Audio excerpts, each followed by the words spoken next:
जब भी प्रशासन का डंडा चलता है वो गरीबों और मुजलूमों के ऊपर ही चलता है, कभी अमीरों के ऊपर नहीं आपने चलता देखा होगा। एक ताजा उदाहरण, आप भी अभी बाहर जा रहे थे, बाहर ये स्टीफन स्कूल है, अमीरों का स्कूल है, आप जाके देखना सारी सड़क बंद की हुई है, 3 लेन पार्किंग कर रखी है, लेकिन प्रशासन, पुलिस, होम सेक्रेटरी साहब, गवर्नर साहब, एडवाइजर साहब, चीफ सेक्रेटरी साहब, कोई उन्हें कुछ नहीं कहेगा। लेकिन अगर गरीब बंदा एक अपनी बालकोनी, अपनी छत बना लेता है तो उसको तोड़ने के लिए सारा प्रशासन, पूरा पुलिस अमला पहुंच जाता है, ठीक है ना। लेकिन हम लोग इकट्ठे हैं, हमने पहले भी मंच से 41 से एक मैसेज दिया कि तीनों पार्टियां इस टाइम इकट्ठी हैं, हम लोगों के घरों को बचाने के लिए एकजुट होकर के एक वन टाइम सोल्यूशन के ऊपर काम कर रहे हैं। और हम प्रशासन से बार बार गुहार है, कल भी मैंने गवर्नर साहब से बार बार गुहार ली। मेरे मदर बेसिकली 2 साल से बहुत बीमार है, उनकी टांग में चोट लग रखी है और ठीक नहीं हो पा रही कहीं से भी। मैं उनकी दवाई के लिए कहीं गया हुआ था, लेकिन मुझे नहीं पता मेरे पीछे से लोगों ने ये चीज करनी है, तो मैं सीधा अभी रात को 2:30 बजे से मैं लगातार ड्राइव करके यहाँ पहुंच रहा हूँ।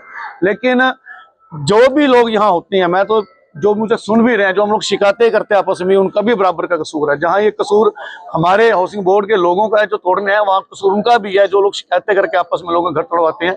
लेकिन मेरी प्रशासन से भी जिम्मेवारी से पूरी से बात करूंगा, मैं गवर्नर साहब से बात करूंगा। आपसे हम बार बार टाइम मांग रहे हैं मिलने का, आपको बार बार इंतजार कर रहे हैं कि लोगों के बहुत जो है मेहनत की कमाई के ये घर बनाए हुए हैं। लोग साइकिलों पे, स्कूटरों पे, गड्ढों पे चंडीगढ़ आए थे तो जाकर के ये घर बने हैं। ये कोई अमीरों के घर नहीं है, कोई 2 कनाल, 4 कनाल, 6 कनाल की कोठी वालों के घर नहीं है।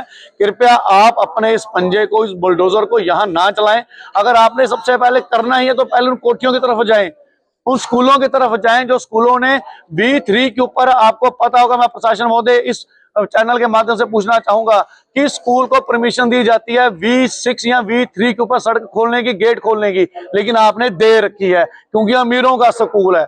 लेकिन जहां गरीबों के घर होते हैं वहां आपका डंडा और आपका पंजा चलता है, क्योंकि गरीब बंदा जो है वो अपनी पेट पूजा के लिए, अपने परिवार के लालन पालन के लिए, पोषण के लिए वो बेचारा सड़कों पे धक्के खा रहा होता है। उसके पास इतनी ताकत नहीं होती वो आप तक आके लड़ सके। लेकिन अमीरों के पास ताकत होती है, फोन होते हैं, पैसे होते हैं, जो आप तक बहुत जल्दी सिफारिशें पहुंच जाती हैं। तो सबसे पहले डंडा, बुलडोजर उन पे चलाओ जिन लोगों ने करोड़ों अरबों की जमीनों के ऊपर कब्जा कर रखा है, जिन स्कूलों ने आज सड़क के ऊपर कब्जा कर रखा है। आप आइए 33-45 पे और देखिए स्टीफन स्कूल को, कैसे सारे के सारी सड़क के ऊपर कब्जा कर रखा है उन लोगों ने। तो आप कृपया खुद इंटरवेन करें। आप जब हाउस में हमारे पास आए थे, आपने हाउस में आकर के ये बयान दिया था इस बार जनवरी के अंदर कि भी आप जो है लोगों का वन टाइम सोल्यूशन निकालेंगे, आप लोगों को वन टाइम राहत देंगे, आप लोगों का घर नहीं तोड़ेंगे। लेकिन उसके विपरीत ये महीना एंड शुरू होते ही और ये महीना चढ़ते ही आपने लोगों के घर तोड़ने शुरू करते हैं। प्रशासक महोदय, आप इस कार्य के लिए यहाँ नहीं आए हैं। आप चीफ सेक्रेटरी साहब को भी यह कहिए, हम भी उनसे बार बार गुजारिश कर रहे हैं। मेरी सुबह भी जो सीईओ है उनसे बात हुई इसी चीज को लेकर के भी ऊपर से ऑर्डर आते हैं, आखिर वो ऊपर है कौन है जो ऐसे ऑर्डर देता है।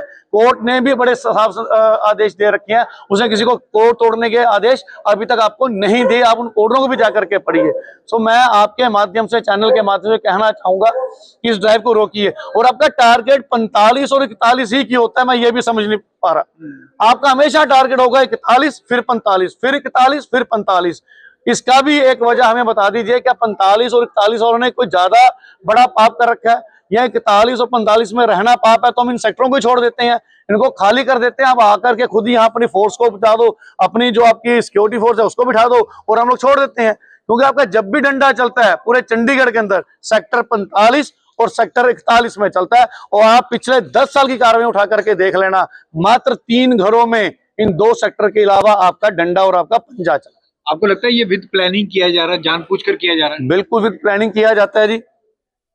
कोर्ट के अंदर केस है, परसों तारीख है, कोर्ट ने कोई ऐसा ऑर्डर अभी तक नहीं दिया कि आप घरों को तोड़ करके जाएं, ठीक है। सिर्फ कंडेम्ड डली हुई है, कंडेम्ड अंडर प्रोसेस है, वहां हम लोग फाइट कर रहे हैं, हमारे भी वकील जिरा कर रहे हैं, ठीक है।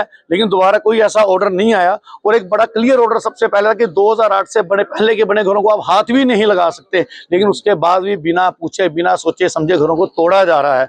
और प्लानिंग यही है कि आगे चुनाव है, आगे इलेक्शन है, लोगों को आप परेशान करो, लोग अपने लीडरों को परेशान करेंगे, वो आपस में वोट की चल्लम चल्ली होगी, पार्टियां आपस में लड़ेंगी, इसने घर तोड़वा दिया, हो बीजेपी वाले तोड़वा दिया, हो कांग्रेस वाले तोड़वा दिया, हो आपने तोड़वा दिया, ये आपस में लड़के मरेंगे। इसका पूरी प्लानिंग के साथ वो टाइम चूज किया जाता है कि ये एक ना हो। लेकिन मैं आपके माध्यम से भी, जो हमारे साथी भी खड़े हैं, शायद कुछ लोगों की आदत होती है गंदी राजनीति करने की, हमारे वहां भी कोई 45D में कर रहा था, रात को वो वोट मांगने घूमने निकल पड़ा, वो कंपेन कर रहा है कि देखो जी मैं आपके साथ खड़ा हूं, वोट हमें देना।